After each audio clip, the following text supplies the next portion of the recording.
Bien, discussion. Oui. Un micro, monsieur Carpel. Biologiste de son état. Voilà. Justement, la question, dans nos laboratoires de l'Isère, on accueille 5 000 à 7 000 patients par jour. Pourquoi éventuellement on n'aurait pas pu participer aussi à cette dynamique de création de DMP? Pourquoi vous n'auriez pas, en tant que biologiste, on a des cas de CPS, on a des déclarations tous les jours. participer à la création du DMP? Non, c'est celui-là, il marche pas. Alors, si vous parlez suffisamment fort. Oui, vous avez le feu vert, il n'y a pas de problème, au contraire. Simplement, il y a une difficulté technique parce que vos éditeurs n'ont pas adapté. Pardon. Attentat. Contre le DMP? Non, pas encore. Donc, en fait, vos éditeurs n'ont pas adapté leur outil à la partie création et consultation. Ils l'ont adapté à la partie alimentation, mais peu de laboratoires ont déployé une version interopérable. Donc il y a eu des discussions encore cette semaine, et pas plus tard qu'avant-hier soir, avec vos représentants syndicaux pour essayer de comprendre et de motiver ce passage-là. Mais en tous les cas, au niveau de la création, vous avez le feu vert, il n'y a aucun problème. Et notamment, si vous pouviez y participer, alors là, on est partant. Je vous donnerai son adresse. On pourra poser des questions. Autre question sur le DMP. Bruno Lavert, directeur des services informatiques aussi au SUGA. Un élément de réponse qui est aussi une question sur la partie facilitation, question de placement matériel. On voit qu'il y a des financements qui ont pu être identifiés pour faciliter la création des DMP au niveau des pharmacies, qui vont permettre donc de créer la coquille. Pour la remplir, l'établissement forcément gros producteur d'informations. Donc j'ai pas eu connaissance de subventions, de soutien financier pour quand même alimenter. Il faudrait d'ailleurs aussi créer le DMP. Les outils en général sont déjà prêts depuis quelques années. Les alimenter et puis ensuite aller consulter, récupérer l'information. Tout ça, c'est pas complètement trivial. Et comme vous avez pu avoir des financements pour la partie pharmaceutique, comment ça va se passer pour la partie hospitalière? Je pars presque ma paroisse, mais... Les pharmaciens ne vont pas se goinfrer. 1 euro la création du DMP. Ce cadeau. C'est déjà ça. En fait, sur le financement, l'assurance maladie travaille avec les professions libérales parce qu'il y a des conventions. Donc, on a signé la convention avec les pharmaciens dans ce sens. En fait, dans la convention médicale avec les médecins, on avait proposé le financement de l'alimentation. Ça a été refusé par les représentants de la profession, donc on n'a pas pu le faire. Par contre, c'est dans le cadre de la ROSP qu'il y a le paiement d'un forfait structure, donc conditionné par je dispose d'un logiciel interopérable DMP. Et ça, c'est les négos conventionnels. Il y a aujourd'hui une négociation conventionnelle en cours et un peu arrêtée avec les infirmiers et infirmières libéraux-libérales, où il y a aussi la même envie d'aider les infirmiers et infirmières libérales de créer le DMP à un euro. Pour les établissements de santé, en fait, il n'y a pas de lien financier entre l'assurance maladie et les hôpitaux. Ça doit passer par l'État et l'ARS. Et, alors, en principe, les indicateurs ex-hôpital numérique nouveau open sont faits justement pour que les hôpitaux s'équipent des pays interopérables et soient financés en fonction de l'usage, c'est-à-dire l'alimentation du DMP, Donc, et tout ceci, oui, mais moi je ne peux pas faire autrement. Il y a des grandes secondes et les grandes secondes ont réfléchi à ça. Donc, le financement côté hôpital viendra du côté hôpital numérique ou dit open.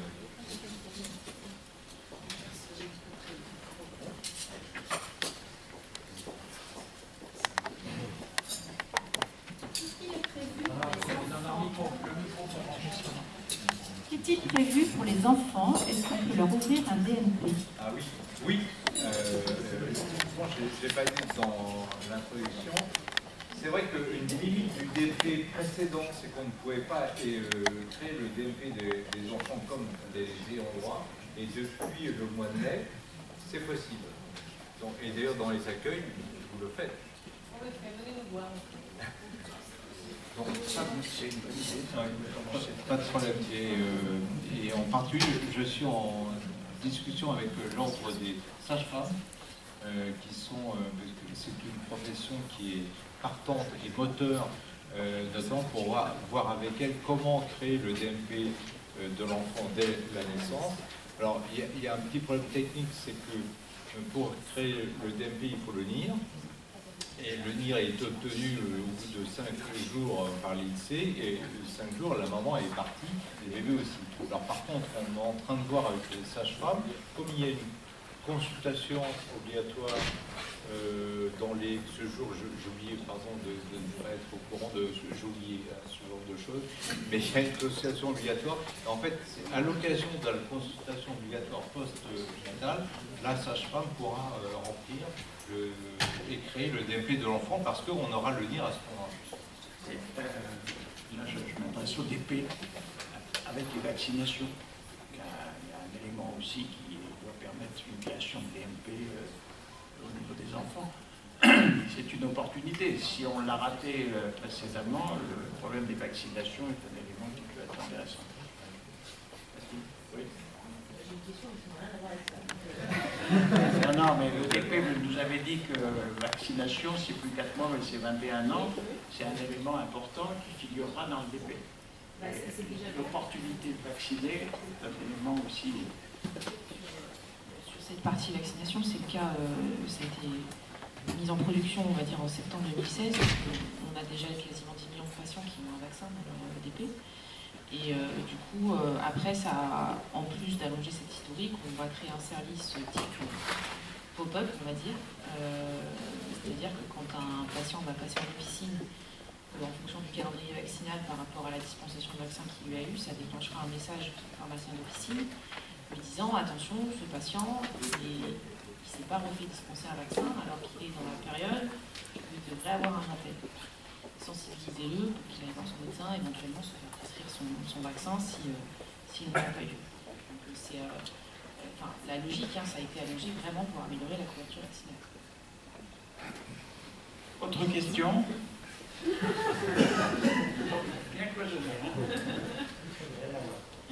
Non, j'ai une question et une remarque. Il y a 3 ans, l'ordre des pharmaciens, ou 4 peut-être même, avait demandé aux dirigeants de la CNAM de pouvoir mettre un sticker sur les cartes vitales, qui nous a été refusé.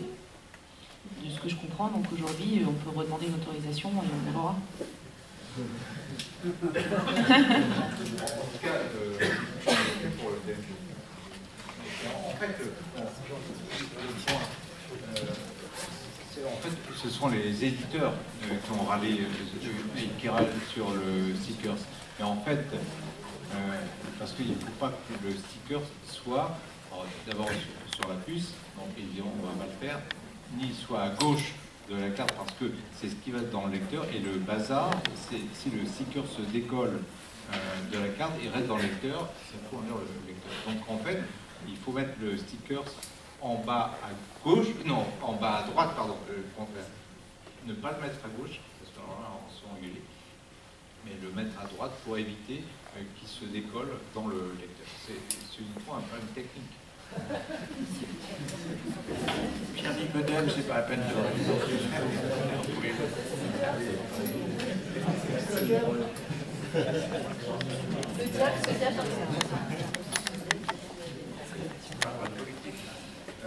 À l'heure du numérique, voilà. Une autre question. Oui, il y a eu une question là-bas, et Paul après. J'ai une petite question. Qu'est-ce que vous avez prévu pour les patients sous tutelle? Oui. Bon, en fait, le DMP est consenti par le patient, puisque le titulaire du DMP, c'est le patient. Par contre, pour les enfants, c'est le représentant légal, et les personnes sous tutelle, c'est le tuteur. C'est le tuteur qui donne l'autorisation à la création du DMP, et c'est le tuteur qui a les permissions de consulter le DMP à la place du patient. Alors, il y a un point de détail, il y a des gens dans des EHPAD. Non, alors, si vous avez des gens dans les EHPAD, en fait, le point qui était vu dans les caisses pré-série, justement, c'est comment obtenir le consentement du patient lorsque le patient n'est plus tout à fait conscient, ni n'est pas totalement inconscient. Donc, entre les deux. Voilà. Donc, en fait, donc, il y a eu des essais pour essayer d'avoir ce consentement. Et puis, ils sont arrivés à une conclusion que j'ai partagée avec les associations de patients et qui m'ont validé la démarche. Donc, il n'y avait pas de moi, mais il était sur le terrain. Et c'était à l'occasion des journées famille. Oui, Stevie. Vous souriez pour la photo. À l'occasion des journées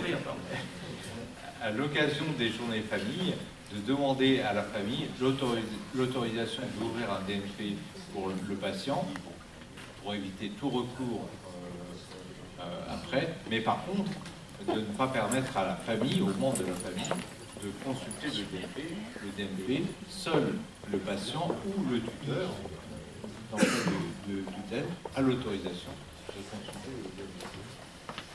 Paul Lichowski, ancien chirurgien cardiaque passionné d'informatique.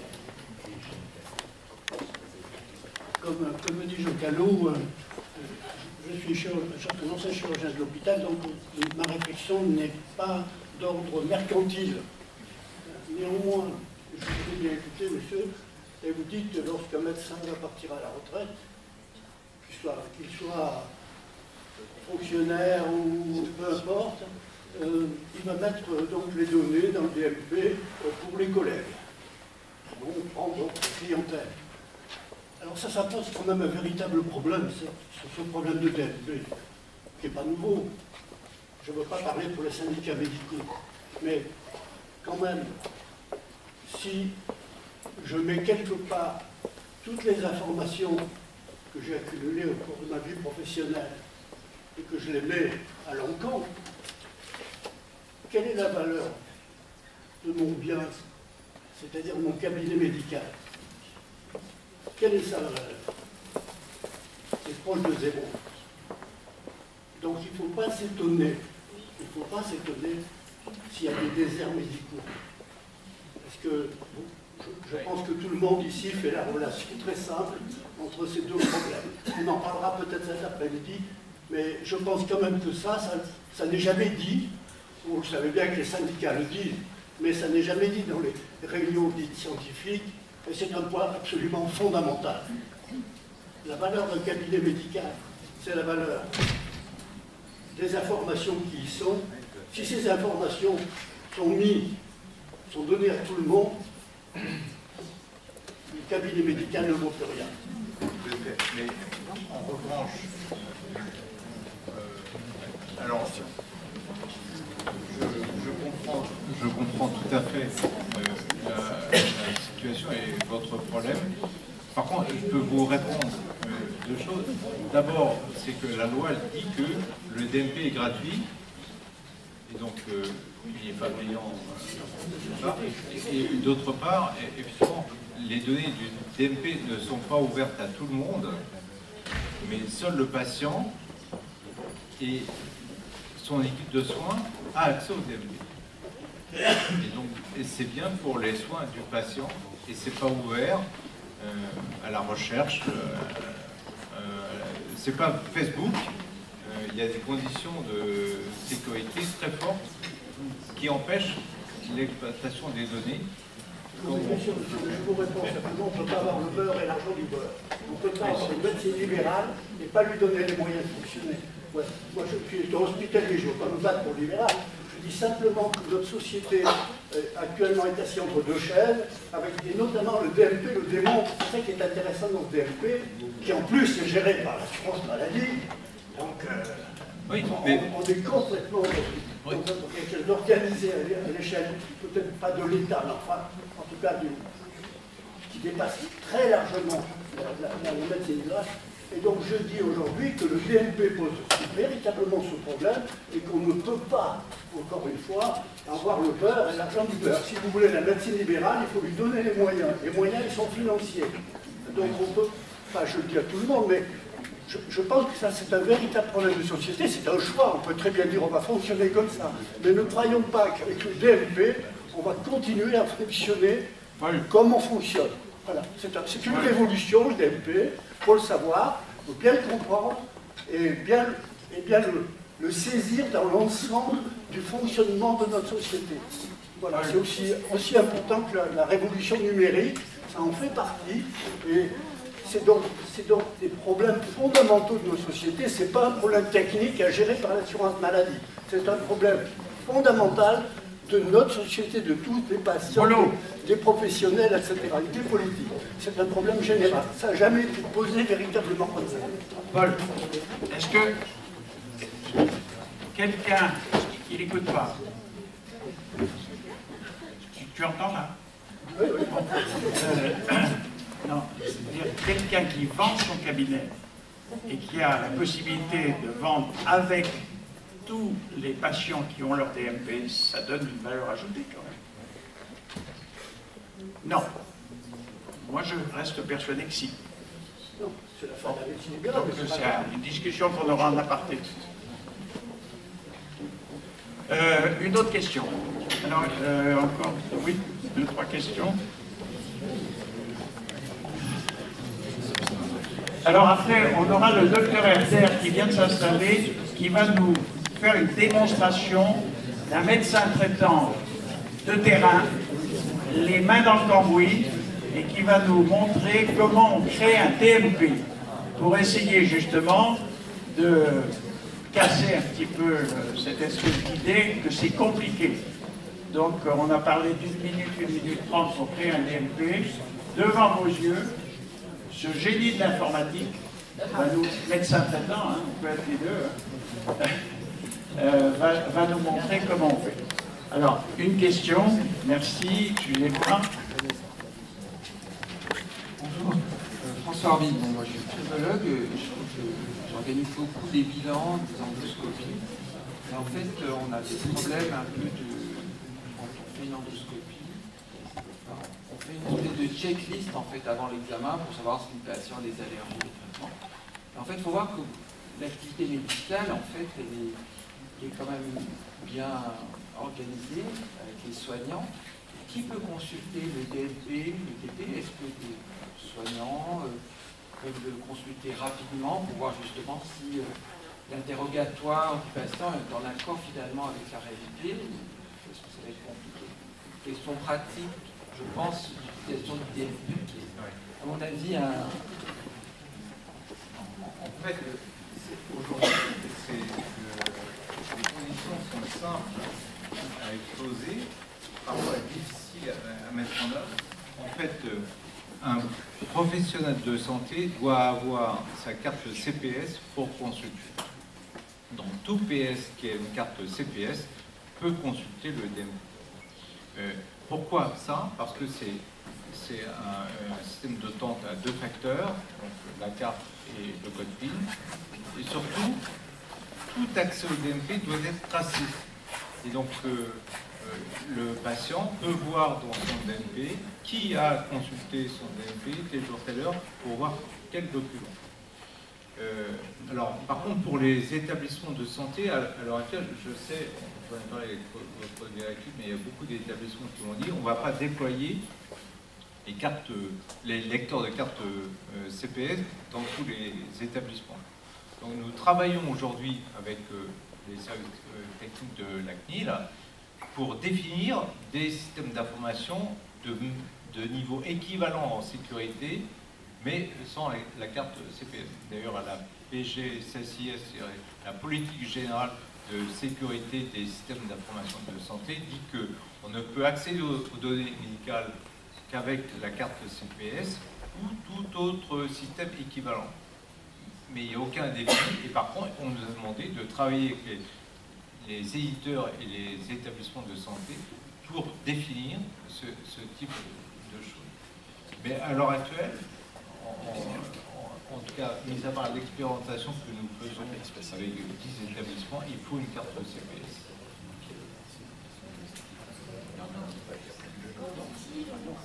De l'accès à certaines parties du dossier médical par les paramédicaux.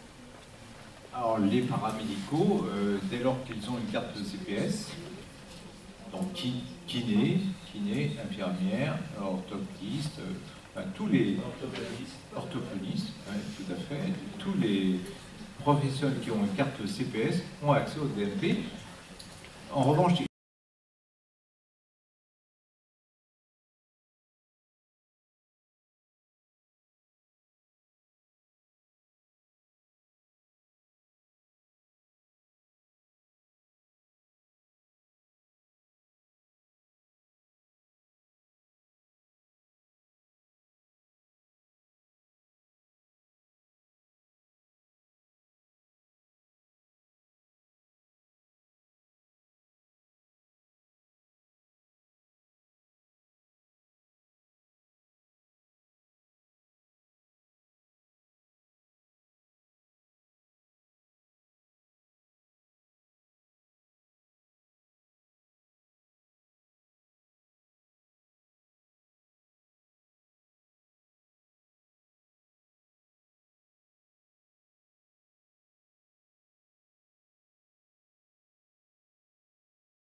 Une question à M. Derrière qui ne vous surprendra pas. La communauté des SAMU attend depuis 2004 un outil qui facilite le travail des médecins régulateurs des SAMU Centre-Quin. En 2007, modification du décret, l'autorisation a été donnée à ces médecins. Vous m'avez suggéré de faire le tour des popotes des 9 SAMU concernés dans le cadre de l'expérimentation pré-série. Actuellement, sur les 9, il y en a 2 qui sont en état, en mesure de pouvoir accéder au DMP de la plante. 7 ne le sont pas. Tous, unanimement, attendent quelque chose, mais avec des bémols, et notamment de ceux qui pensent que ça va être très difficile d'aller trouver dans une pile de dossiers l'information utile. Nous avons le souvenir que la communauté des SAMU s'était investie la recherche de systèmes très utilisés par les services de sécurité pour aller en un temps record retrouver sur les termes médicaux signifiants et pouvant en moins de 90 secondes dire ce qu'il en est. Pouvez-vous nous dire, et je le transmettrai, où est-ce que vous en êtes dans la réflexion de cet accélérateur de recherche d'une information utilisable. Très bien, Philippe. En fait, justement, c'est une question générale qui m'est toujours posée.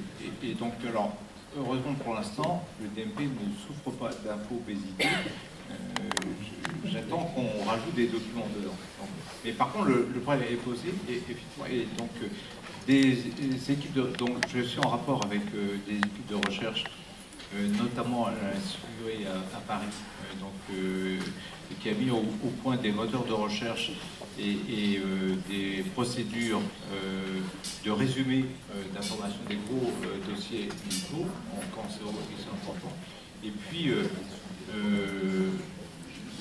l'équipe du CEA travaille aujourd'hui, travaille notamment pour la défense, et donc ils ont un nouvel administrateur général depuis le printemps, et en fait qui a demandé à ses équipes de travailler en priorité dans le domaine de la santé. Donc on s'est contacté, je suis allé représenter le DMP en disant j'espère avoir plus de données structurées, mais je n'ai que du PDF, donc est-ce qu'on peut faire quelque chose? Donc les chercheurs m'ont dit surtout ne mettez pas des données structurées, le PDF nous convient. Et donc en fait, nous avons commencé un travail de recherche, c'est un travail d'application, parce que eux, ils ont déjà développé ces systèmes pour la défense nationale, et en fait, nous travaillons avec eux justement pour pouvoir. Notre objectif, c'est d'un paquet de documents importants dans le DMP, en sortir un résumé de 10 à 20 lignes qui donne les éléments essentiels pour un Merci. Merci. Donc rendez-vous dans 2 ans pour faire le point très bien, de cette solution. Merci. Merci.